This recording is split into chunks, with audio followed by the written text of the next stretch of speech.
챕터 4. 마음을 묻다. 왕자는 다시 거리로 나갔습니다. 왕자는 거리에서 요란한 소리를 듣게 되었습니다. 무슨 일인가 궁금했던 왕자는 소리가 나는 쪽으로 가보았습니다. 그곳에는 대낮부터 술을 먹고 행패를 부리는 젊은이와 술집 주인, 그리고 그 젊은이의 엄마로 보이는 사람이 있었습니다. 술집 주인이 젊은이에게 말했습니다. 아니, 술을 먹으려면 곱게 먹어야지. 사람들에게 시비나 걸고. 당신 마음대로 그렇게 행동해서 장사를 망쳐놔야 좋겠어? 젊은이가 술집 주인에게 뭔가 따지려고 하자 엄마가 맞고 나섰습니다. 죄송해요. 제가 다 변상해 드릴 테니 용서해 주세요. 이 아이가 원래 그런 애가 아닌데 자기가 원하는 일이 마음대로 안 되니까 속이 많이 상했나 봐요. 한 번만 용서해 주세요. 아니, 그렇다고 대낮부터 술을 이렇게 퍼먹으면 마음대로 된답니까? 나 참. 소라는 이내 잠잠해졌고 엄마는 아들을 데리고 집으로 쓸쓸히 돌아갔습니다. 어린 왕자는 술집 주인에게 다가가서 물었습니다. 주인장이 이야기한 두 가지 마음 말이야. 그 젊은이가 술을 먹고 행패를 부리는 마음과 그것 때문에 그 젊은이 마음대로 안 되는 마음. 그 두 가지 마음은 서로 어떻게 다른 건가? 왕자의 갑작스러운 물음에 주인장은 흠찍 놀랐지만 이해를 갖추고 말했습니다. 네, 왕자님, 제가 그걸 어찌 알겠습니까? 왕자는 다시 물었습니다. 주인장 입으로 그렇게 말하지 않았나?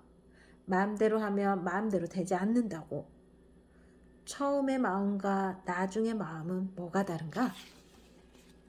내 질문은 이거야. 주인장은 곰곰이 생각을 하다가 대답했습니다.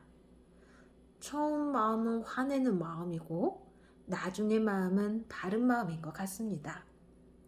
그렇군. 그런 마음은 참 이상한 거군.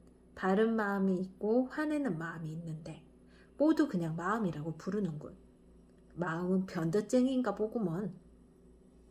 어린 왕자의 독백 같은 말에 주인장이 맞장구를 쳤습니다. 그럼요. 마음은 늘 이랬다 저랬다 하는 거죠. 하루에도 수십 번 그렇죠. 자식놈도 어떨 때는 예뻤다가 어떤 때는 미웠다가 그러지 않습니까? 그래? 어린 왕자는 말끝을 흐리며 조금 전에 모자를 뒤따라갔습니다. 어린 왕자는 모자의 집에 들어가 그 엄마에게 술집 주인에게 물었던 것과 똑같은 질문을 했습니다. 그 엄마는 어린 왕자의 질문에 당황했지만 이해를 갖춰 대답했습니다. 네, 왕자님, 제가 그런 걸 어떻게 알겠습니까? 그저 제가 아는 건 마음처럼 마음대로 안 되는 것도 없더라는 거죠. 어린 왕자는 다시 물었습니다. 그러니까 그 앞의 마음과 뒤의 마음은 어떻게 다르다고 생각해? 잠깐 생각한 끝에 여자가 말했습니다. 앞의 마음은 술을 먹었을 때의 마음이고 뒤의 마음은 술을 먹지 않았을 때의 마음인 것 같습니다.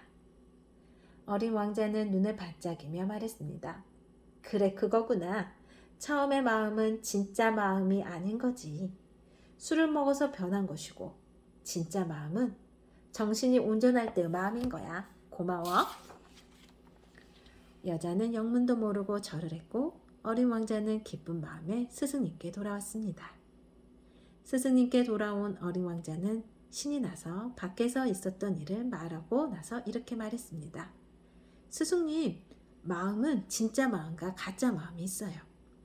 진짜 마음은 변하지 않고 한결같으면서 늘 지혜롭고 현명하지요. 그런데 가짜 마음은 늘 변하고 화나고 짜증나는 그런 마음이에요. 스승님은 대견한 듯이 말했습니다. 왕자님 정말 대단한 발견을 하셨네요. 왕자님 말씀이 맞는 것 같아요. 지난번 왕자님과 이야기한 것을 지금 말씀하신 것과 연결해 본다면 어떨까요? 정말 그러네. 그러니까 진짜 마음은 사랑하는 마음이고 가짜 마음은 사랑받고 싶어서 변질된 마음이네요. 하지만 사랑받고 싶어서 짜증이 나고 화가 나고 하는 것들을 가짜 마음이라고 할 수는 없을 것 같은데요. 왕자님, 정말 그렇군요.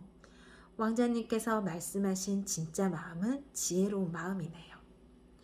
그리고 가짜 마음은 잘못된 판단을 하는 마음이고요.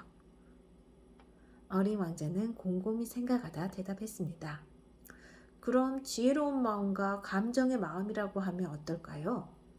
감정의 마음은 그저 사랑받고 싶은 마음 때문에 늘 잘못된 판단을 하게 되는데 이것은 감정적으로 반응하는 경우가 많아서 그런 것 같아요. 스승님은 고개만 끄덕였습니다.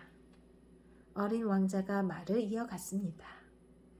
그런데 스승님, 제가 아주 재밌는 것을 발견했어요. 스승님은 궁금한 표정으로 어린 왕자에게 물었습니다. 그게 뭔데요? 어린 왕자는 흥미로운 얼굴로 스승님께 말했습니다. 마음은 거울 같아요. 누군가 화를 내면 그 화를 받는 사람의 마음도 화난 얼굴로 바뀌는 것 같아요. 그래서 이내 화를 내고 말지요.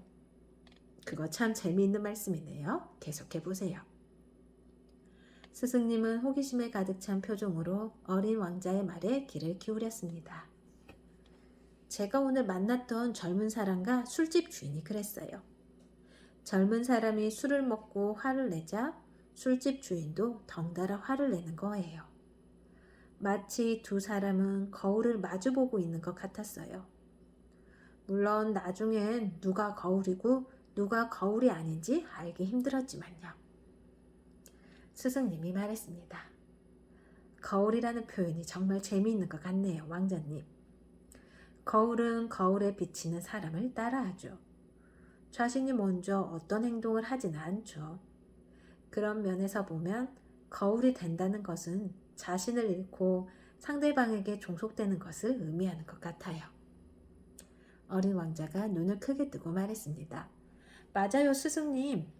우리 마음은 거울처럼 움직일 때가 많은 것 같아요. 누군가 웃으면 따라 웃고, 누군가 울면 따라 울고, 누군가 화를 내면 따라서 화를 내지요. 하지만 함께 웃을 때나 함께 울 때나는 행복한데 함께 화를 내고 나면 불행한 느낌이 들어요. 스승님이 말을 받았습니다. 왕자님 말씀을 듣고 생각해 보니 우리의 마음은 사랑을 줄 때는 매우 주도적이지만 사랑을 받을 때나 사랑을 받지 못해서 화가 난 사람들을 대할 때는 종속적으로 변해서 그의 거울처럼 변하는군요. 맞아요, 스승님. 사람들은 뭔가를 받을 때 거울처럼 받아요. 줄 때는 주인처럼 주게 되고요. 그래서 사랑할 때는 모든 것이 아름답게 보이고 화가 나 있을 때는 모든 것이 다 아름답게 보이지 않는 것 같아요. 스승님은 눈을 크게 뜨고 어린 왕자에게 말했습니다. 방금 왕자님께서 또 대단한 발견을 하신 것 같아요. 어린 왕자는 영문을 모르겠다는 표정을 지었습니다. 그러자 스승님이 말을 이어갔습니다. 왕자님의 말씀은 처음에는 그냥 사람과의 관계를 말하는 것 같았지만 세상의 오묘한 이치에 대한 이야기가 숨어 있다는 것을 깨달았습니다. 사람들은 삶이 자신의 뜻대로 되지 않는다고 쉽게 운명을 한탄하고 자포자기하지만 사실 그것은 자신이 비추어진 세상의 거울을 바라보는 것 같아요. 늘 세상의 배경으로만 살아온 자신을 발견하게 된 것이지요. 세상에 비추어진 자신의 모습을 볼 때 늘 불만과 편견에 가득 찬 세계가 보인다면 거울이 그런 자신의 모습을 투영해 비추고 있는 거죠. 그러니까 세상이 아름답지 않는 거예요. 하지만 사랑으로 가득 찬 사람은 좋은 사람이 늘 주변에 있으면서 서로 사랑해주기 때문에 그가 보는 모든 세계는 아름다울 수밖에 없는 거예요. 어린 왕자는 미소를 지으며 말했습니다. 맞아요, 스승님. 그건 삶을 얼마나 부유하게 살았는지 결부해 보는 것과는 다른 이야기인 것 같아요. 그러니까 우리가 말하는 부자들의 삶을 보면서 자신을 비판하는 가난한 사람들, 혹은 부자이면서도 더 갖지 못해 불만인 부자들. 그 어떤 부류에 속하더라도 그것은 중요한 게 아니에요. 행복과 부유함은 큰 거리가 있는 것 같아요. 스승님과 어린 왕자의 대화는 차를 몇 번 더 데울 만큼 길어졌습니다.